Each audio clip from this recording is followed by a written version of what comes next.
1 Thessaloniciens 4, le verset 3. Ce que Dieu veut, c'est votre sanctification. C'est que vous vous absteniez de l'impudicité. Donc, nous allons parler de la sanctification au sein de l'Église.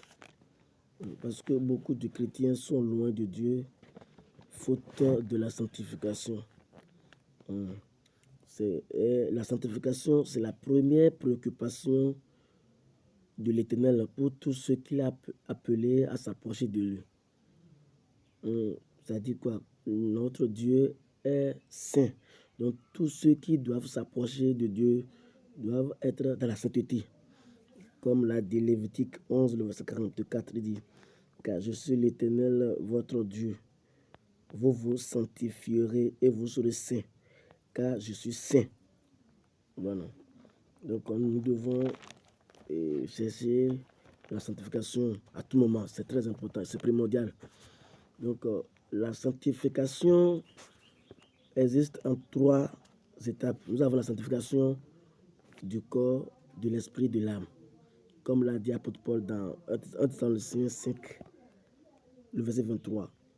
Que le Dieu de paix vous sanctifie lui-même tout entier, et que tout votre être, l'esprit, l'âme et le corps soient conservés irrépréhensibles. Donc c'est tout ça. Et nous allons aborder la sanctification du corps. Parce que l'homme est corps, esprit et âme. Donc c'est pourquoi nous avons 3 types de sanctification. Donc nous allons aborder la sanctification du corps aujourd'hui. Parce que l'apôtre Paul disait que le corps de l'homme est le temple de Dieu. Donc, Dieu ne peut pas habiter dans un temple malsain. L'Esprit Saint ne peut pas habiter dans un corps sale.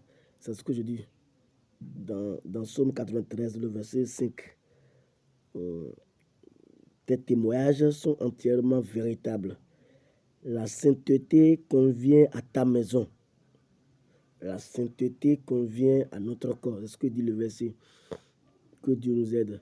Donc, la sanctification du corps concerne les parties extérieures de nos corps.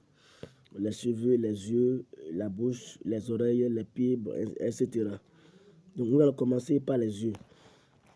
Beaucoup de chrétiens sont devenus aveugles spirituellement à cause des vidéos du monde, à cause des vidéos pornographiques. Voilà.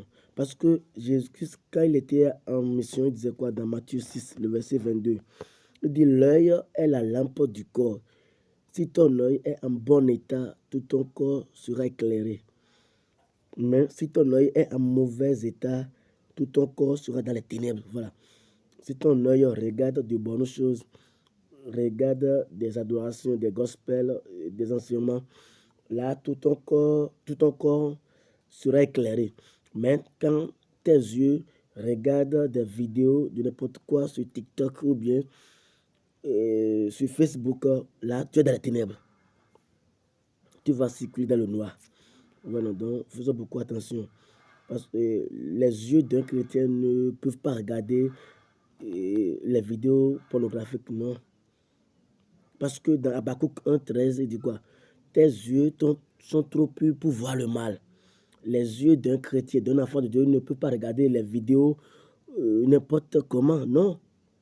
Parce que quand tu vas voir les vidéos du monde et tu vois les femmes nues, c'est fini, ça va agir sur toi rapidement.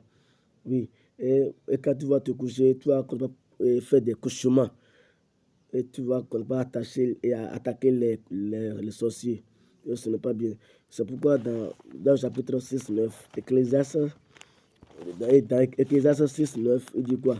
Ce que les yeux voient est préférable à l'agitation des désirs. Voilà. Donc nous devons beaucoup attention avec nos yeux. Avec les yeux